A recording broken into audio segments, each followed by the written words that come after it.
주말 메넨글라드바흐의 경기에서도 패한 마인츠가 감독을 교체를 했습니다. 그러면서 새 감독을 선임을 했는데요. 먼저 그 메넨글라드바흐의 경기에 앞서서 보헬리센 감독이 경질됐죠. 그 상호 합의하에 사임을 한 건데요.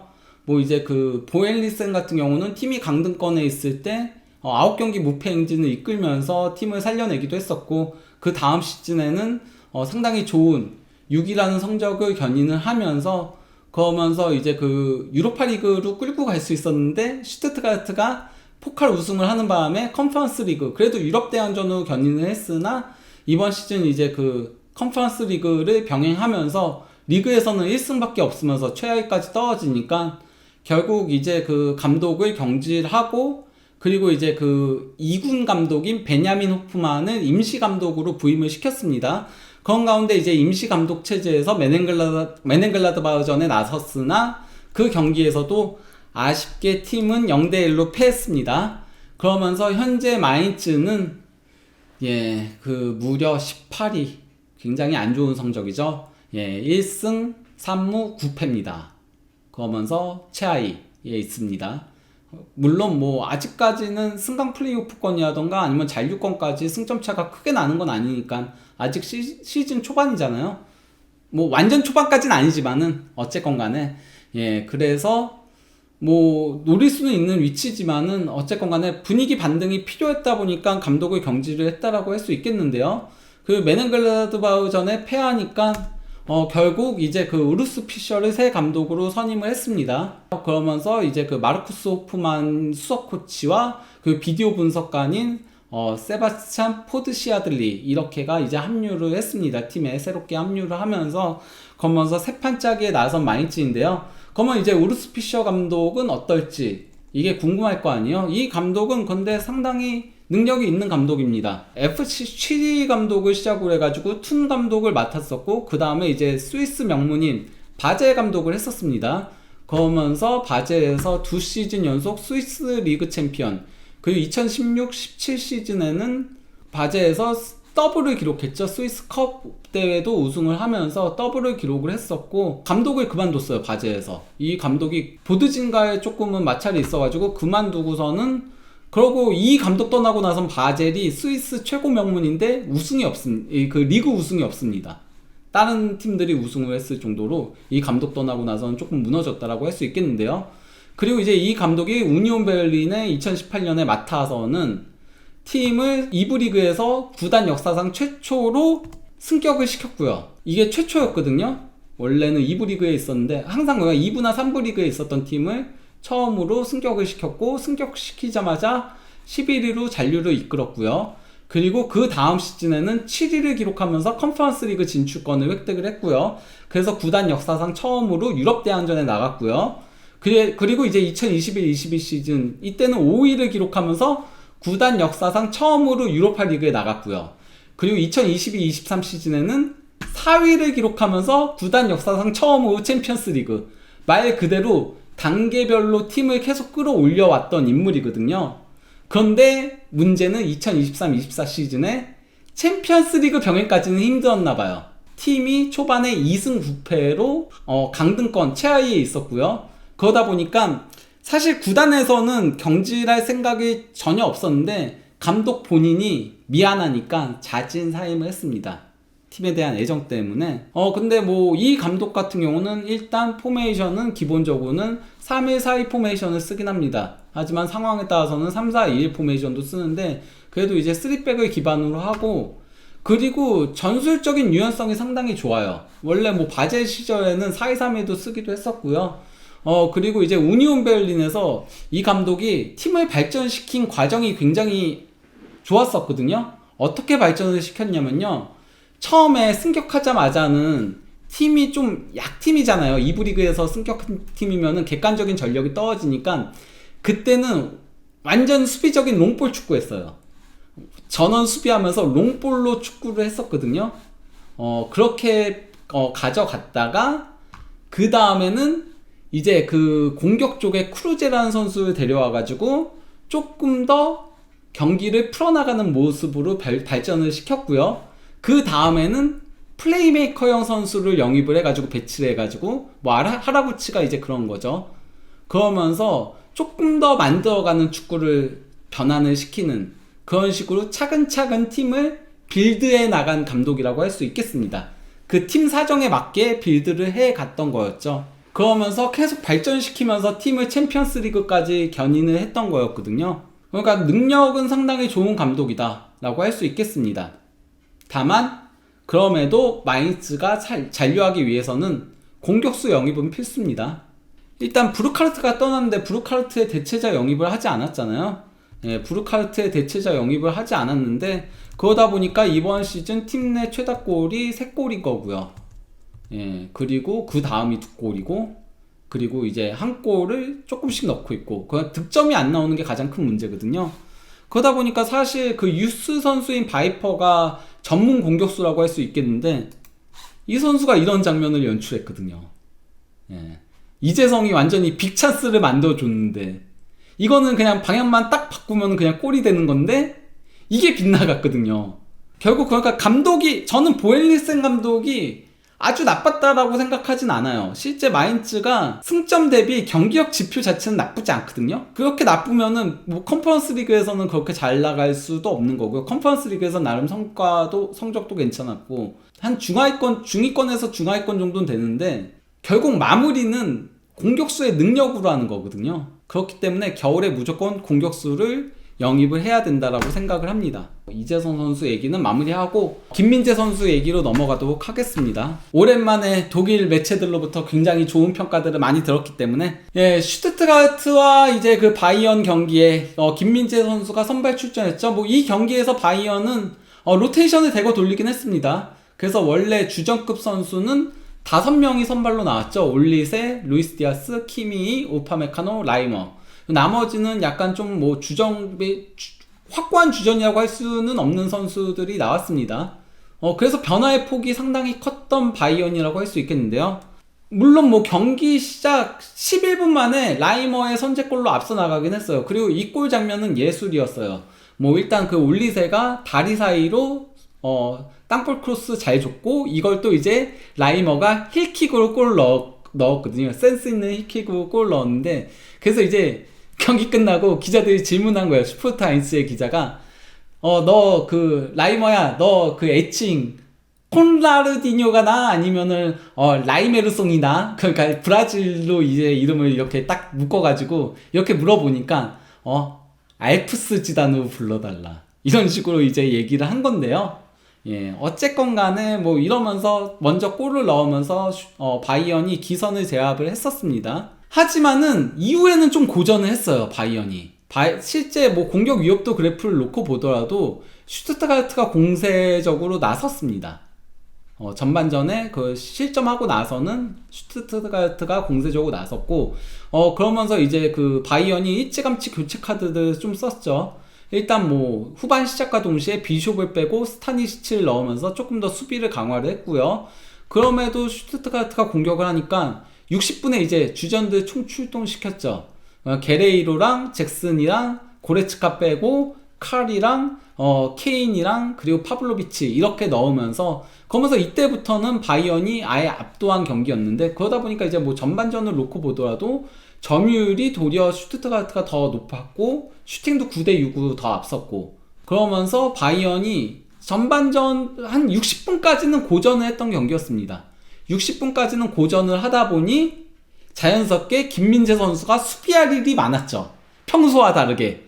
김민재 선수가 원래 이렇게 수비할 일이 많지 않거든요. 바이언이 워낙 분데스리가에서는 압도적인 모습을 보여주다 보니까 김민재 선수가 수비할 일이 평소에는 많지 않은데 이 경기는 히트맵도 좀 박스 안에도 상당히 많이 있기도 했고 물론 공격적으로도 많이 올라갔어요. 특히 전반전에 제가 이거는 이제 입중계할 때도 얘기를 드렸는데 콤파니 감독이 조금 실험하는 것 같더라고요. 김민재를 아예 이제 공격 진영까지 올려서 압박시키는. 그래서 김민재가 올라가고 도리어 키미히가 내려가고. 그래서 김민재가 상대가 후방 빌드업 할 때는 아예 그냥 거의 최전방급에서 공격형 미드필더 위치에서 압박하는 장면들이 많았거든요. 전반전에. 그거는 이제 뒤에 이제 평점들 소개할 때 나올 거예요. 거기서도 그 얘기가 있긴 하거든요. 그러면서 이제 이 위쪽에도 많이 잡히기는 했지만 전반전에는 그래도 어쨌건 간에 슈투트가르트가 공격을 많이 하다 보니 수비 쪽으로 많이 내려와서 플레이도 했다. 그러다 보니 이제 김민재 선수가 이 경기에서 클리어링을 무려 9개나 기록했습니다. 그 중에 7개는 위험 지역에서 다 클리어링을 한 거죠. 그러면서 실점 위기에서 김민재 선수가 좀 구해내는 장면들이 많았다. 클리어링을 이렇게 위험 지역에서 7개를 기록을 하면서, 예, 그리고 또 이제 가로채기 하나 공격 진영에서 했고, 리커버리 2개 상당히 위쪽에서 했고, 예, 거기다가 이제 김민재 선수가 패스를 많이 시도하진 않았지만은 그래도 92%의 성공률을 기록을 했고요. 예, 무엇보다도 공격 진영에서도 90%의 성공률을 자랑을 한 건데요. 근데 이제 이 패스에서, 그러면서 이제 그 바이언이 일단은 의미가 있는 게, 바이언이 원래 그 파리 생제르맹전 이전까지는 15경기, 17점이었어요. 하지만은 파리 생제르맹전부터 시작해가지고, 슈투트가르트전 이전까지 6경기에서 11실점. 그러니까 경기당 거의 2실점을 한 거죠. 파리 생제르맹전 이전까지는 경기당 1실점이 되지 않았는데, 하지만은 7경기 만에 무실점 승리를 거둬냈다.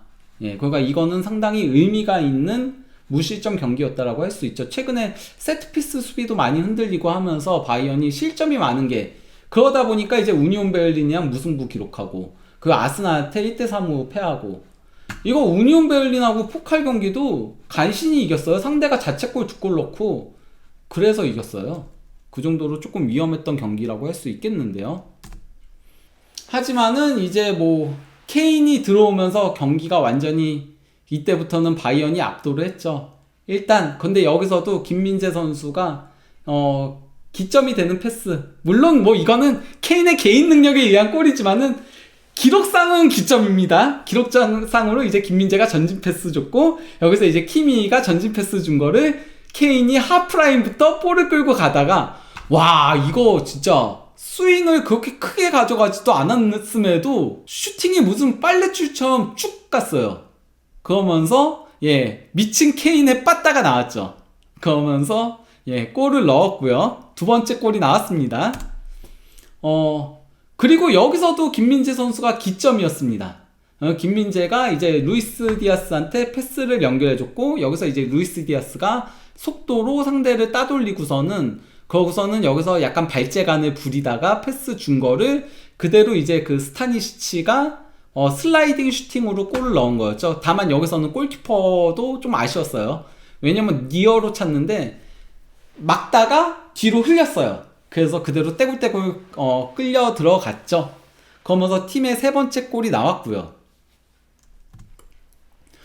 그리고 또 이제 그 4번째 골은 상대 수비가 진짜 아신용이 어처구니 없는 신의 손을 했죠. 골대 안으로 올리세가 슈팅 찬 거를, 골문 안에 빨려 들어가는 거를 이렇게 해가지고 막아가지고, 그래서 이제 퇴장당하면서 페널티킥을 내줬고, 이거를 이제 그 케인이 구석으로, 이건 뭐 골키퍼가 막을 수 없는 위치로 잘 차서 넣었고요. 그리고 이제 마지막 골 장면, 이것도 이제 그 올리세가 드리블 치고 가다가 땅볼 크로스 기가 막히게 줬고, 이거를 케인이 빠르게 침투에 들어가서는 방향만 바꾸는 센스 있는 슈팅으로 골을 넣었습니다. 그러면서 이제 5대0 대승을 거뒀는데요. 예. 그래서 김민재 선수가 이렇게 같이 승리를 축하하는 이런 사진도 구단 공식에 올라왔고요. 그리고 이거는 이제 케인의 통산 10번째 분데스리가 해트트릭입니다. 참고로 케인보다 해트트릭을 더 많이 기록한 선수는 역대 뭐 독일 최고의 공격수이자 분데스리가 역대 최고의 공격수인 1960, 70년대의 게르트 밀러 32위의 해트트릭이고요. 이제 레반도프스키가 16회로 2위. 그리고 게르트 밀러의 라이벌이었던 그때 이제 트로이카로 불렸거든요. 게르트 밀러, 클라우스 피셔, 그리고 이제 유파 하인케스, 이렇게가 트로이카로 라이벌을 형성했는데, 바이언의 게르트 밀러, 샬케이, 클라우스 피셔, 그리고 또 이제 메넨글라드바의 하인케스였는데, 피셔가 12위에, 그리고 하인케스가 11회, 그리고 케인이 5위입니다. 그리고 케인은 아마도 넘어서겠죠, 선배들을. 그러니까 뭐 레반도프스키까지는 모르겠지만은 피셔까지는 충분히 넘어서지 않을까 싶긴 합니다. 근데 어쨌건 간에 김민재 선수가 상당히 좋은 활약을 펼쳤다라고 했잖아요. 뭐 그래서 이제 김민재의 평점을 보면요, 일단 빌트지에서도 평점 2점을 줬습니다. 김민재 선수한테. 그러면서 이제 올리세 1점이랑 라이머 1점 빼면은 가장 높은 평점을 받았죠. 그래서 김민재한테 2점을 줬고요. 이제 그 스폭스에서는 김민재 선수한테 2.5점을 줬습니다. 그러면서 뭐라고 했냐면요, 타 대신 선발 명단에 이름을 올렸다. 김민재는 압박 상황에서 평소보다 한층 높게, 때로는 스트라이커 위치까지 전진하며 수비에 나섰고 여러 차례 인상적인 클리어링을 선보였다. 제가 전반전에 얘기했던 거죠. 콤파니가 전술 실험을 한 것 같다라고. 그거는 왜냐면은 순간적으로 튀어나가서 끊으려고 수비하는 거는 있을 수 있을지 몰라도, 아예 그냥 상대가 후방 빌드업 할 때 위에서 계속 있는 거는 그건 전술적인 지시 아니면은 설명할 수 없거든요. 그렇기 때문에 김민재 선수가 그렇게 했다라고 할 수 있겠고요. 그리고 이제 그 아벤트 차이퉁, 독일어로는 이제 석간이라고 할 수 있겠는데요. 석간일보라고 할 수 있겠는데, 여기서도 이제 김민재 선수한테 평점 2점을 줬습니다. 제가 평점 2점은 매우 높은 평점이라고 얘기를 했었죠. 그러면서 이제 그 타를 대신에 중앙 수비수로 선발 출전했다. 김민재는 매우 부지런하고 성실하게 움직이며 박스 안으로 들어오는 볼을 모조리 걷어냈다. 투입될 때마다 믿을 수 있는 모습이다. 신뢰할 수 있는 선수라는 거를 보여준다라는 거를 설명을 한 거고요. 이제 그리고 이제 메르쿠어, 이것도 이제 뭐 매체인 건데요. 여기서도 이제 김민재한테 평점 2점을 줬습니다. 그러면서 주어진 기회를 살리고자 열정적으로 수비에 임했다. 때로는 상대 선수를 상대 진영 깊숙한 곳까지 따라 붙으며, 그러니까 공격적으로 압박을 했고, 그만큼 미넨의 압박에 있어서 중요한 한 축을 담당했다라고 평가를 한 겁니다. 이거는 이제 조금 재밌는 기록이어서 제가 올린 건데, 이게 그러니까 의미 있는 건 아니에요. 왜냐면은 그러니까 뭐 김민재가 선발인 경기는 조금 어쨌건 간에 중요한 경기가 아닌 경우들이 많고, 반면 이제 좀 빅매치들은 김민재가 선발이 아닌 경우들이 많았다 보니까 좀 그런 것도 있고, 또 이제 김민재가 교체 투입될 때 조금 장극기 용도로 나오는 경우들도 있었거든요. 그래서 3백으로 나오는 경우도 있고 했다 보니까 의미가 있는 건 아니지만은 그럼에도 기분은 좋으니까, 기분은 좋아서 이런 걸 올린 겁니다. 그리고 김민재가 어쨌건 간에 저는 그 우파메카노 타랑 크게 꿀리지 않는다. 김민재도. 그러니까 사실 셋의 실력 차는 크게 나지는 않는다. 이걸 얘기하기 위해서 이 기록을 보여드리는 건데요. 먼저 그 바이에른 실점 기록을 보면요, 김민재가 선발일 때, 그 빨간색이 선발인 거거든요.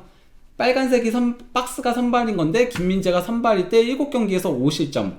경기당 0.7실점인 거고요. 반면에 이제 김민재가 선발이 아닐 때는 15경기 16실점, 경기당 1.1실점입니다. 이게 뭐 제가 아까 얘기했다시피, 김민재 선수가 나오는 경기들보다는 안 나오는 경기들이 더 빅매치가 많다 보니까 그런 거는 감안을 해야 됩니다. 그냥 이거는 기분 좋으라. 그리고 또 이제 김민재가, 어쨌건 김민재도 좋은 선수다라는 걸 보여주기 위해서 보여주는 거고요. 또 이제 그 김민재가 뛰는 동안, 그러니까 예를 들어서 호펜하임전에 김민재가 69분에 교체 아웃됐거든요. 그런데 김민재가 나가고서 82분에 실점이 있었어요. 반면에 이제 김민재가 교체 투입되고 나서는 실점이 없는 경우들이 많았죠. 이때도 들어왔을 때, 여기 뭐 첼시전 같은 경우는 김민재가 들어오기 전에 1실점을 한 거죠. 그리고 김민재가 들어오고 후반 시작과 동시에 들어오고서는 무실점으로 막아냈던 거였고, 뭐 그렇습니다. 그래서 이제 김민재가 뛰는 동안, 이걸 제가 다 시간이나 다 일일이 체크를 다 한 거거든요.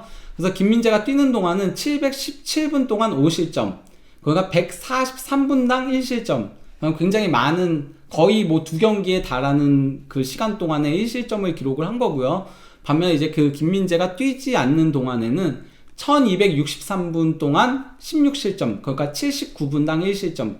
한 경기 1실점 조금 넘게 하고 있다라고 할 수 있겠죠. 그러니까 이 1.1실점이랑 비슷하다라고 할 수 있겠습니다. 그 정도로 김민재 선수도 나올 때마다 좋은 모습 보여준다. 그러니까 콤파니 감독이 최근에, 그러니까 타라던가 우파메카노가 조금 지친 모습을 보이는 경기들이 있었잖아요.